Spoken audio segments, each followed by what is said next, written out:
South India shopping mall the wedding మంత్ర సరికొత్త wedding collection south India shopping mall. మొదటి అక్షరాలన్నీ కలిపి చదవమని అర్థం. ఓహో, నేను చంటబ్బాయిని కానని చెప్పు. ఇప్పుడు మనం వెంటనే ఆయన చంటబ్బాయి కాడని మనకి తెలిసిందని ఓ కాగితం ముక్క మీద రాసి నిమ్మ చెట్టు మొదట్లో పెడదాం. ఏమిటి వాళ్ళకి డబ్బు పెట్టలేదా? లేదు, కాగితం పెట్టారు అక్కడ, చదవండి. కాగితమా? మీరు తీసుకెళ్లి దాచిన పాండు మా అబ్బాయి చంటబ్బాయి కాడని తెలిసింది. మా చంటబ్బాయి బెజవాడ పాలపడి ఫ్యాక్టరీలో పనిచేస్తున్నాడని తెలుసుకున్నాం. కాబట్టి మీరు పాండు నరుక్కుంటారో నంచుకు తింటారో మీ ఇష్టం. ఇట్లు గంగాధరం. అంటే నేను చంటబ్బాయిని కానా? చాలు, తిన్నది చాలు. నిన్న నుంచి కొత్త చికెన్ 65లు, మటన్ రోస్టులు, చేపలు, రొయ్యలు, నా బొంద, నా శార్థం అంటూ తెగతిన్నావు. మాకు ఒక బన్ను ముక్క కూడా పెట్టలేదు. ఇప్పుడు నేను చంటబ్బాయిని కానా అని మమ్మల్ని అడుగుతున్నావా? కొట్టాలంటే నిన్న నుంచి తినమని కక్కుతావు. ఈ వల్ల మాకు డబ్బు రాకపోగా ఈ రౌడీల ఖర్చు, వాళ్ళ ఫుడ్ ఖర్చు ఒక్క కూడా ఏ సామాన్యమా? పూటకు 3 గుంటెలు మింగాడు. దానికి తోడు చందాలు, దానాలు, ధర్మాలు.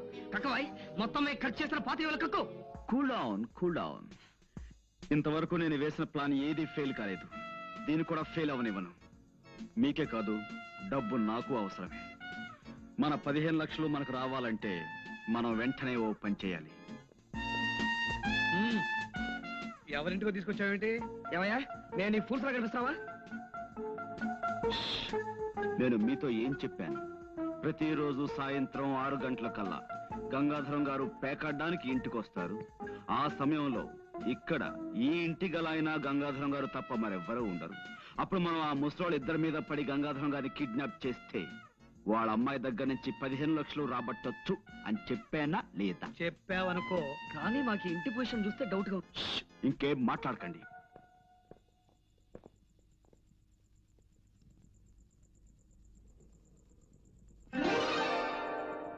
వెరీ గుడ్, నువ్వు చెప్పింది కరెక్టే. వెల్కమ్. సరాసరి మా ఇంటికి వచ్చి పట్టుబడినందుకు చాలా థ్యాంక్స్. పాండు, ఏమిటిది? నేరము, శిక్ష, దట్స్ ఆల్. నేను మితభాషిని. Mister Saumitri, arrest.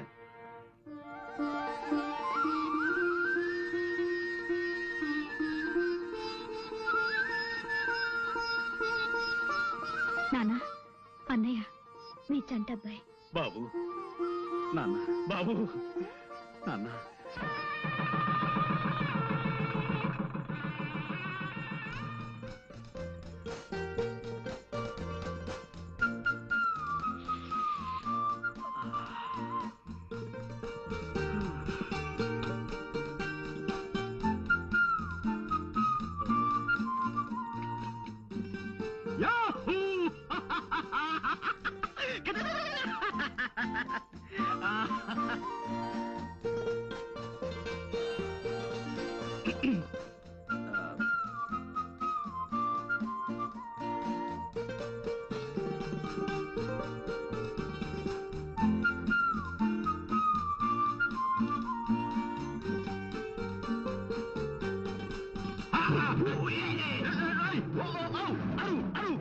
అడిచాను కదా బాస్, ఒక్క నిమిషం.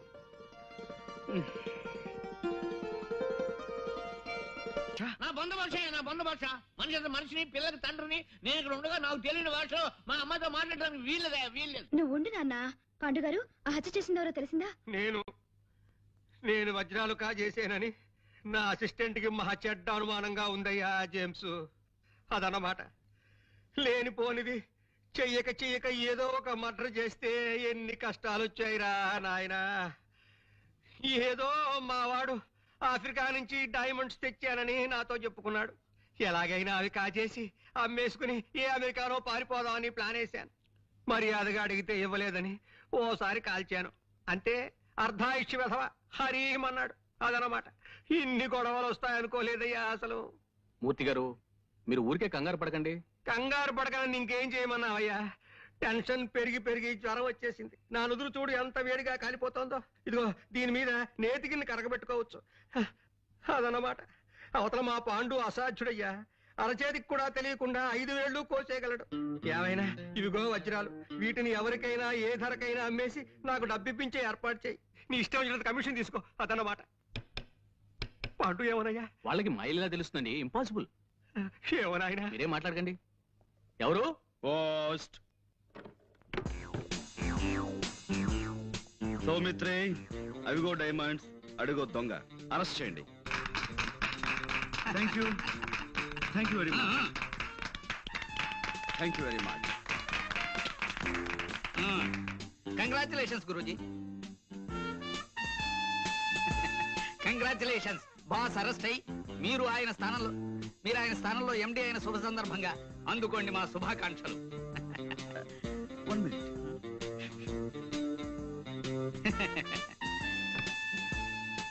K Pandurangarao, managing director. Thank you very much.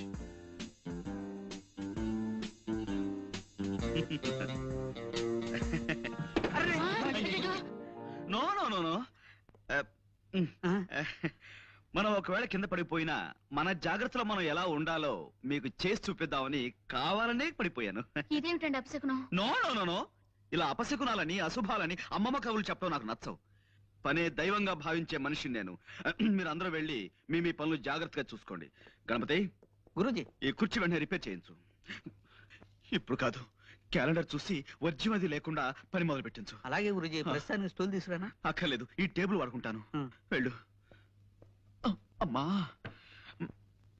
అమ్మో. అయ్యగారు, అమ్మాయి గారు వచ్చారు.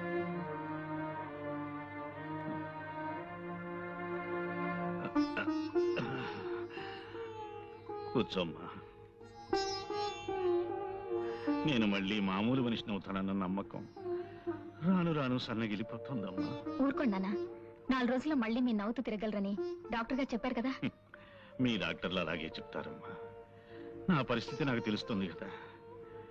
ఇంత బతికి చివరికి తలకొరివి పెట్టే దిక్కు లేకుండా వెళ్ళిపోతానేమోనని భయంగా ఉంది. నీ పెళ్ళన్నా అయి ఉంటే అల్లుడే కొడుకై ఉండేవాడు. దయచేసి ఇప్పుడు పెళ్లి గురించి ఆలోచించకండి నాన్న.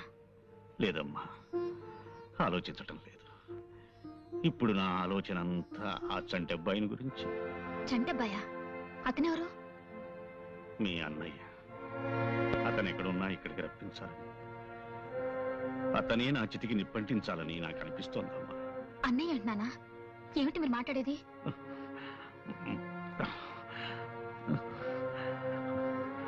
ఆ ఫోటో చూడమ్మా.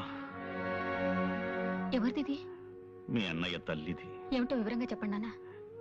చెప్తానమ్మా. మీ అమ్మకి భయపడే కొన్నాళ్ళు ఈ రహస్యం దాచిపెట్టాను. ఆమె వెళ్ళిపోయిన తరువాత ఎదిగిన కూతురివి నీకు చెప్పుకోవడానికి సిగ్గుపడి మరికొంతకాలం దాచిపెట్టాడు. ఇప్పుడు తొందరపడి నీకు చెప్పక తప్పదమ్మా. అది శర్మిష్ట ఫోటో. నేను విజయనగరంలో పెదనాన్నగారింట్లో ఉంటూ బిఏ చదువుతున్న రోజుల్లో తనతో నాకు పరిచయం అయింది. శర్మిష్ట తండ్రి తాలూకా ఆఫీసులో చిన్న ఉద్యోగి. ఆ పరిచయం పెద్దదయింది. ప్రేమగా మొగ్గ తొడిగింది. పెళ్లి చేసుకుంటామన్న నమ్మకంతో ఇద్దరం శారీరకంగా కూడా దగ్గరయ్యాం. మా పెదనాన్నగారికి ఆ విషయం తెలిసి నన్ను విజయనగరం నుంచి మా ఊరు పంపించేశారు. మా అమ్మ ఉరి పొజు చస్తానని బెదిరించి నన్ను అశక్తుని చేసి నా చేత మీ అమ్మ మెడలో శాస్త్రోక్తంగా 3 ముళ్ళు వేయించింది. పెళ్లిగాకనే నేను వెనక్కి వెళ్ళి శర్మిష్ఠకి ఆ వార్త చెప్పాను. శర్మిష్ఠ బాధపడి కుమిలి ఏడ్చింది. శర్మిష్ఠ ఆ ఊళ్ళోనే ఉండే రామకోటి అనే నా చిన్ననాటి స్నేహితునికి అప్పగించి వాడికి కొంత డబ్బిచ్చి తిరిగి వచ్చాను. కొంతకాలానికి శర్మిష్ఠ మగబిడ్డని ప్రసవించిందన్న ఉత్తరం వచ్చింది. ఆ ఉత్తరం చదివిన మీ అమ్మ మండిపడింది. ఇక శర్మిష్ఠతో ఉత్తర ప్రత్యుత్తరాలు జరిపితే తను ఆత్మహత్య చేసుకుంటానంది. శర్మిష్ఠ, రామకోటి ఆ తరువాత రాసిన ఉత్తరాల్లో చాలా వరకు తను నాకు చేరనివ్వలేదు. 5-6 ఏళ్ల తర్వాత నేను వ్యాపారం పని మీద మెడ్రాసు వెడుతున్నానని చెప్పి విజయనగరం వెళ్ళాను. రామకోటి గాని శర్మిష్ఠ గాని ఎవ్వరూ నాకు కనిపించలేదు. ఎప్పుడూ ఆ ఊరుదులు వెళ్ళిపోయారని తెలిసి వెనక్కి తిరిగి వచ్చేశాను. ఆ తరువాత చేతిలో డబ్బు లేని హీనస్థితిలో బిడ్డని ఒంటరిగా వదిలిపెట్టి శర్మిష్ఠ చచ్చిపోయిందని ఎవరో చెప్పగా విన్నాను. నా బిడ్డని శర్మిష్ఠ చంటబ్బాయిని ముద్దుగా పిలుచుకునేదని మాత్రమే నాకు తెలుసు. ఇంతవరకు నేను వాణ్ణి చూడనే లేదు. ఇప్పుడు ఈ అవసాన దశలో వాణ్ణి ఒక్కసారి చూడాలనిపిస్తోందమ్మా. నిశ్చలా ఊరుకో. పేషెంట్ల బాధలు తెచ్చాలి గాని డాక్టర్లే ఇలా బాధపడకూడదు. ప్లీజ్ ఊరుకోవు. చూడు, పొద్దున ఒక చిన్న తమాషా జరిగింది. టెలిఫోన్ క్లీన్ చేయడానికి ఓ ఇంటికి వెళ్ళానా, అక్కడ ఒక ఆయన ఇలా ఉన్నాడు. నాకు భయం వేసిపోయింది అనుకో. ఏమిటమ్మా, ఏం కావాలి అన్నాడు. నేను ఒక్కటే పరుగు. నాన్నగారు బాధ చూస్తుంటే నాకు భయంగా ఉంది. ఇప్పుడు ఆ జంట పైన ఎలా వెతికి పట్టుకోవడం? ఇంత ప్రపంచంలో ఎక్కడున్నాడో, ఏం చేస్తున్నాడో, అసలున్నాడో లేడో. Don't be silly. ఇప్పుడు నీ ప్రాబ్లం ఏమిటి? ఆ చంటబ్బాయిని వెతికి తేవాలి, అంతేనా? ఇటువంటి కేసుల్ని మా జేమ్స్ బాండ్ గారు ఇట్టే తెల్చేస్తారు తెలుసా? ఎవరు? James bond. జేమ్స్ బాండ్ ఆ కేసు నుంచి నన్ను బయటపడేలేదు. ఆయన గొప్ప తెలివితేటలున్న మనుషులే. బీచ్ లో గుండు సూదు పారేసి వెతికితామన్నా అరగంటలో తెచ్చేస్తారు. ఓసారి ఆయన దగ్గరికి వెళ్దామా? అసలు ఆయన ఇలాంటి కేసులు ఒప్పుకుంటారో లేదో. తప్పకుండా ఒప్పుకుంటాను. కాకపోతే యాజ్ యు నో, మేము ఎక్కువ కష్టపడతాం, ఎక్కువ ఫీజు తీసుకుంటాం. మీరెంత ఫీజు అడిగినా ఇస్తామండి. కానీ మా అన్నయ్య చంటి అబ్బాయి దొరుకుతాడు, ఆ గ్యారంటీ నాది. ఇలాగే తప్పిపోయిన కుర్రోడ్ కేసు ఒకటి 1984 లో అనుకుంటాను మేము డీల్ చేసాం. ఆ కుర్రాడు ఇంతవరకు దొరకలేదు కదా గురూజీ. దొరికాడు రా, దొరికాడు. ఇప్పుడు అతను ఇంట్లో హాయిగా ఉంటున్నాడు. ఇలా నీకు తెలియని విషయాల్లో మాత్రం వేలు పెట్టకు. వెళ్ళు, వెళ్ళి ఆ గదిలో ఫోన్ తీసుకో. వెళ్ళు. అలాగే.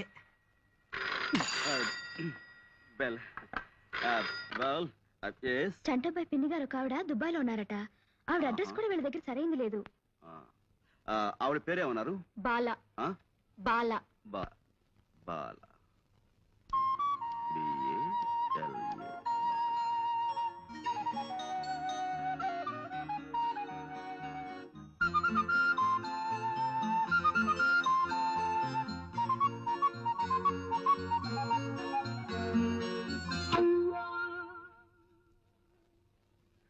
ఆ ఒక్క ఆధారం రామ్కోటి గారి పాత అడ్రస్ తప్ప చంటబ్బాయి గురించిన వివరాలు ఏం తెలియవు. అవి మేం పట్టుకుంటాం. అటువంటివి మాకు కొట్టిన పిండి. ఆ రామ్కోటి గారి అడ్రస్ మీ దగ్గర ఉందా? ఆయన విజయనగరంలో ఉన్నప్పటి అడ్రస్ ఇది. ఇప్పుడు ఇంకా ఆయన అక్కడ ఉంటున్నారో లేదో తెలియదు. డోంట్ వరీ, రేపే విజయనగరం బయలుదేరతాం, వివరాలు సేకరిస్తాం. గురూజీ, మీ ఇంటి దగ్గర నుంచి ఫోన్ పనివాడు చేశాడు. మీ ఇంట్లో దొంగలు పడి స్టీల్ గిన్నెలు ఎత్తుపోయారట. Is it? అవును, విఘ్నేశ్వర డిటెక్టివ్ ఏజెన్సీ వాళ్ళతో మాట్లాడుతుంది. గురూజీ, వెంటనే విఘ్నేశ్వర డిటెక్టివ్ ఏజెన్సీకి ఫోన్ చేయండి గురూజీ. వాళ్ళది మనకంటే మంచి కంపెనీ కదా, దొంగలు ఇట్టే పట్టేస్తారు గురూజీ. నా మాట విని త్వరగా ఫోన్ చేయండి గురూజీ. పిచ్చివాడ, వాడు దొంగ కాదురా. ఆఫీస్ లో పాయసం కాసుకుందామని గిన్నె కోసం నేనే వాడిని ఇంటికి పంపించాను. ఈలోగా నీకు కంగారు. ఇప్పుడు నా దగ్గర ట్రైనింగ్ అవుతున్నాడండి. బెల్. ఓకే, విషయానికి వస్తే 15 రోజుల లోపల నేను చంటాబాయిని పట్టుకుని మీకు అప్ చెప్తాను. Okay, you please carry on.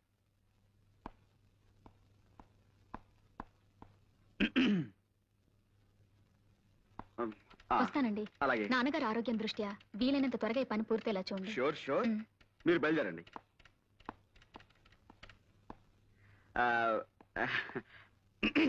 నువ్వు కొట్టమ్మా. కమాకణం కమాకళ్ళి కయే కక్క కడ కరే కప్పు. జోలా బాబాయ్. ఏం గురూజీ, విఘ్నేశ్వర డిటెక్టివ్ ఏజెన్సీకి ఫోన్ చేసి మీకేమన్నా?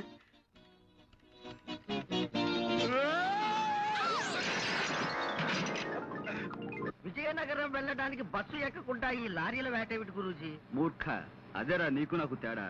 బస్ స్టాండ్కి వెళ్ళటం, బస్ కోసం వెయిట్ చేయడం, ఇదంతా టైం వేస్ట్ కదా. మనదంతా షార్ట్ కట్. ముందు లారీ ఆపు.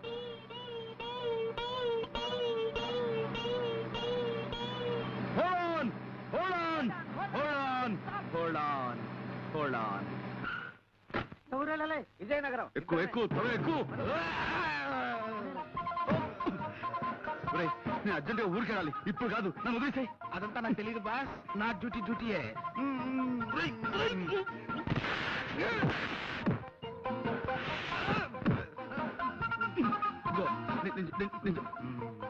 నన్ను వదిలేవా బాబు. నాకు అర్జెంట్ పడి ఉందిరా. నన్ను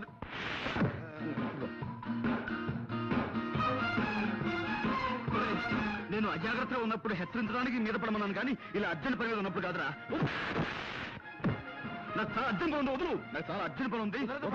జీతం తీసుకున్నాక డ్యూటీయే.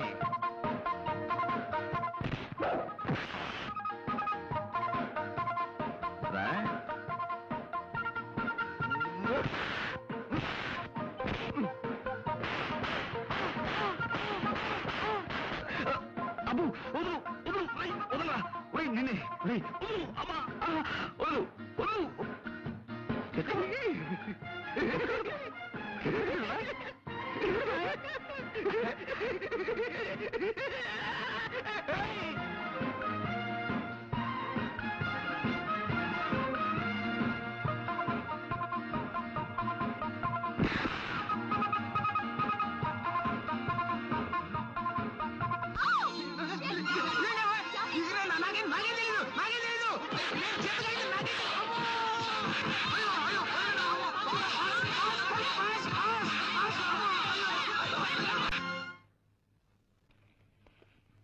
Good morning sir.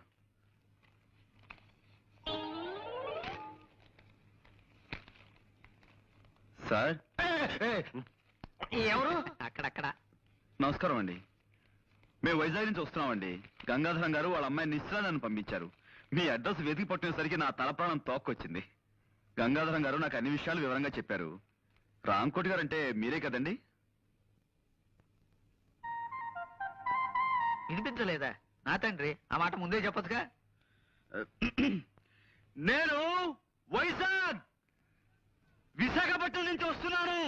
గంగాధరం గారు నన్ను పంపించారు. రాంకోటి గారు అంటే ఏమిటది?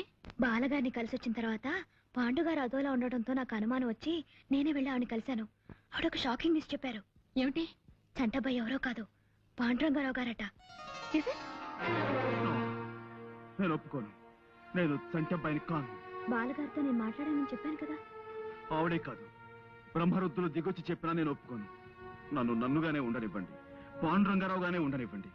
నాకు కొత్త పేర్లు పెట్టి కొత్త బతుకుని ఇవ్వాలని ప్రయత్నించకండి. మీ కోపానికి కారణం ఊహించగలను. నాన్నగారు అమ్మకి భయపడి ఇన్నేళ్లు మిమ్మల్ని దూరంగా ఉంచారు. తను చేసిన తప్పుకి ఆయన ఎంతో బాధపడుతున్నారు. దయచేసి జరిగింది మర్చిపోయి. ఎలా ఎలా మర్చిపోమంటారు? నేనెలా మర్చిపోగలను? కోటీశ్వరుడైన తండ్రి ఉన్నా అమ్మ 4 ఏళ్లలో పాచి పని చేసుకుని బతికిన జ్ఞాపకాలను మర్చిపోమంటారా? వచ్చే రాబడి చాలక నా మందుల కోసం అమ్మ తన అభిమానాన్ని చంపుకుని రాత్రులు చీకట్లో కలిసిపోయి శోకదేవతల కన్నీటితో ఊళ్ళో అడుక్కున్న సంఘటనల్ని మర్చిపోమంటారా? తండ్రి ఎవరో తెలియని బిడ్డ అని లోకం నన్ను చేసిన ఎగతాళిని మర్చిపోమంటారా? చచ్చిపోయిన అమ్మను తగలబెట్టడానికి డబ్బులు లేక ఏం చెయ్యాలో తోచని 7 ఏళ్ల వయస్సులో నేను గుండె పగిలేలా ఏడ్చిన ఏడుపును మర్చిపోమంటారా?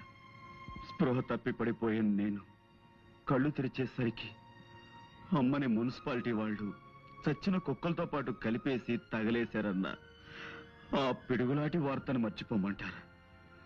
ఇంత పెద్ద లోకంలో ఆకలేసి నేను ఏడిస్తే గుండెల్లో దాచుకునే ఒకే ఒక వ్యక్తి అమ్మా ఇక లేదని, తిరిగి రాదని తెలిసిన ఆ క్షణంలో పేగులు తెగిపోయేలా అమ్మా అమ్మా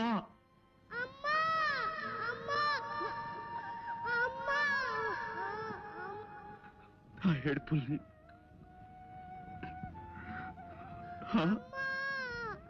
అడుక్కోకూడదని అభిమానం ఓవైపు పగ్గాలు వేసి ఆపుతున్నా ఆకలికి తట్టుకోలేక మొదటిసారి నేను చెయ్యి జాపి అడుక్కున్న క్షణంలో నా మనసు పడ్డ రంపపు కోతని మర్చిపోమంటారా? ఎండకి ఎండుతూ వానకి తడుస్తూ చెట్టుకైనా కప్పుకోవడానికి తలదాచుకోవడానికి ఆకులు ఉంటాయి. నాకు నాకు జానుడు ఆశ్రయం కూడా లేదే అని నేను కుమిలిపోయిన సంఘటన మర్చిపోమంటారు. గాలికి పుట్టి ధూళికి పెరిగిన నేను తండ్రెవరో తెలియదంటే నన్ను ఒక ఒక లంచ కొడుకు అని తోటి పిల్లలు చేసిన హేళని మర్చిపోమంటారా? ఆ చిన్న మనసులో డబ్బు లేదనే కదా నాన్న అమ్మను వదిలిపెట్టి వెళ్ళిపోయాడు. ఎలాగైనా సరే డబ్బు సంపాదించి ఆయన మొహాన కొట్టాలన్న పట్టుదల పెరిగి అహోరాత్రాలు నిద్రాహారాలు మాని కూలి పని చేసి పాలు తాగితే డబ్బు ఖర్చు అయిపోతుందని పంపు కింద నీళ్లు తాగి బతికిన రోజుల్ని మర్చిపోమంటారు. ఎలా ఎలా ఎలా మర్చిపోమంటారు చెప్పండి. ఆవేశపడకండి ప్లీజ్. నా మాట వినరు. మీరు చెప్తుంటేనే నా కళ్ళు చెమర్చాయి. ఆ కష్టాలు అనుభవించిన మీకు ఇంకెంత బాధగా ఉంటుందో తెలుసుకోగలను. Please control yourself. మీరు ఇన్ని కష్ట నష్టాలు అనుభవించడానికి మా నాన్నగారి కారకులు. తప్పు ఆయనదే. ఇప్పుడు ఆయనే క్షమాపణ చెప్పుకుంటారు. దయచేసి ఇంటికి రండి నేను రాను. ప్లీజ్. ఇది నా ఒక్కరి సమస్య కాదు నిశ్చల్ గారు. ఈ దేశంలో ఏడాదికి 10 లక్షల మంది అనాథ శిశువులు పుడుతున్నారు. వాళ్ళంతా వాళ్ళుగా ఏ చెట్టు నుంచో పుట్ట నుంచో పుట్టలేదే. చెడుకోతిరేకంలో తమ ఆనందం కోసం తల్లిదండ్రులు చేసిన తప్పులకు జవాబులుగా పుడుతున్నారు. ఆ పుట్టిన బిడ్డల్ని పురిటికందులుగానే మెడపిసికి చంపి ఏ చెత్త కుండీలో పారేసి చేతులు దులుపుకుంటారు తల్లిదండ్రులు. వాళ్ళకి ఎవరిచ్చారా హక్కు? 100 ఏళ్ల నిండు జీవితం ముందున్న ఆ పసికందుల్ని ఈ లోకంలోకి తెచ్చిన వాళ్ళకి వాళ్ళ ఆలనా పాలా చూసే బాధ్యత లేదా? అది బరువు అనుకునే వాళ్ళు వాళ్ళ పుట్టకెందుకు కారుకులు అవ్వాలి?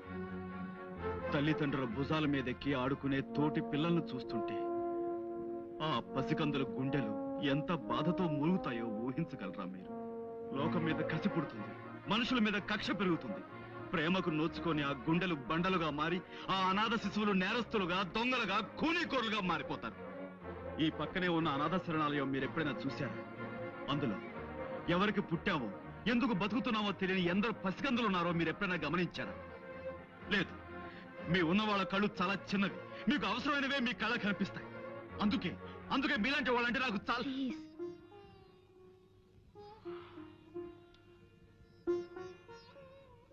ఈ అనాథ శరణాలయం నాకు అమ్మలా నీడనిచ్చింది. అందుకే ఇప్పటికీ నా సంపాదనలో చాలా భాగం ఇక్కడ ఉండే నా తమ్ముడికి ఇస్తుంటాను. చేసిన తప్పుకి ప్రాయశ్చితంగా నాన్నగారు అనాథ శరణాలను కొంత ఆస్తి రాసిచ్చేలా నేను చూస్తాను.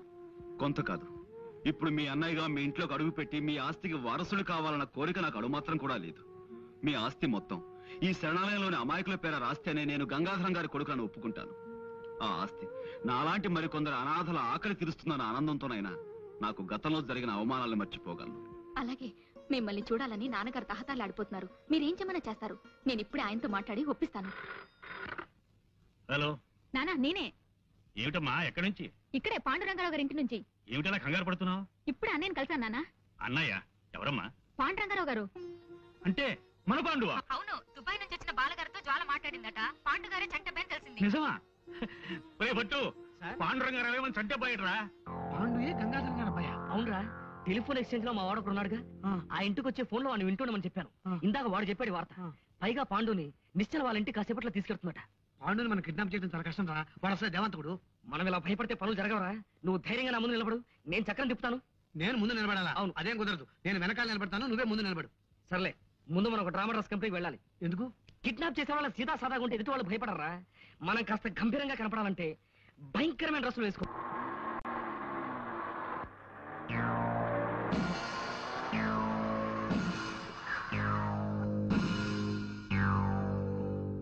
గుర్తుపట్టారా? దసరా వేషాలు వేశారు. చందాల కోసమేమో, నేను తేల్చుకొస్తాను. కారు ఎందుకు ఆపారు? నేను మర్యాదగా అడుగుతున్నాను, కారు ఎందుకు ఆపారు? Don't worry.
తీసుకొచ్చారంటే వీళ్ళ వెనక ఏదో పెద్ద ముఠా ఉండి తీరాలి.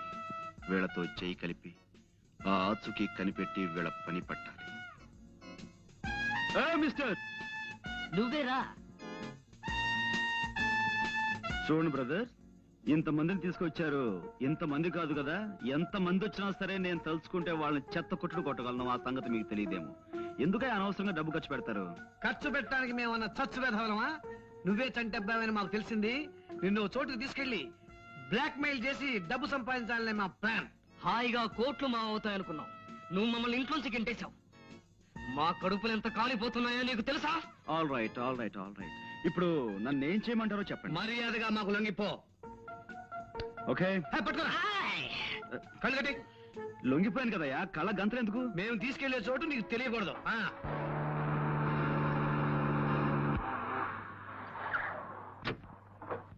ఏమిటమ్మా, ఏమిటి కంగారు? అక్కడ కళ్యాణ్ పట్టాభి రౌడీలతో వచ్చి మీద పడి పాండుగాని ఎక్కడికి ఎత్తుకుపోయారు అంకుల్. చూడండి, ఈ కిడ్నాప్ భాగవతంలో ఇంకా భాగస్వాములు ఎవరైనా ఉన్నారా? ఇంకెవరూ లేరు, మీ ఇద్దరమే. అంటే మీ ఇద్దరికి గంగాధరం గారు చెరోకు 5 లక్షలు ఇస్తేనే గానీ నన్ను వదలంటారు, అంతే కదా? నో. ఆల్ రైట్, ఊరుకోండి. మా బేరం అదేనయ్యా. నో, మీరు గంగాధరం గారిని 10 కాదు 15 లక్షలు అడగాలి. అంటే చెరో 7.5. నో, అంటే అంటే 3 5. నేనే చంటబ్బాయినైనా గంగాధరం గారు చనిపోయేంత వరకు నా చేతి నా పైస రాదు. మరి ఈ లోపల కొన్ని సాదర ఖర్చులు ఉంటాయి కదా, అంచేత మన ఉత్తరం రాసి చంటబ్బాయి మీకు దక్కాలంటే 15 లక్షల రూపాయలు పంపాలి అని రాస్తాను. సో ఆయన డబ్బు పంపిస్తారు. దాన్ని మనం ముగ్గురు వాటాలుగా పంచుకుందాం. ఎలా ఉంది? ఎవడా స్టోన్ థ్రోయర్? ఎవడా వాడు? మీరేం కంగారు పడకండి, ఇది బాంబు కావచ్చు.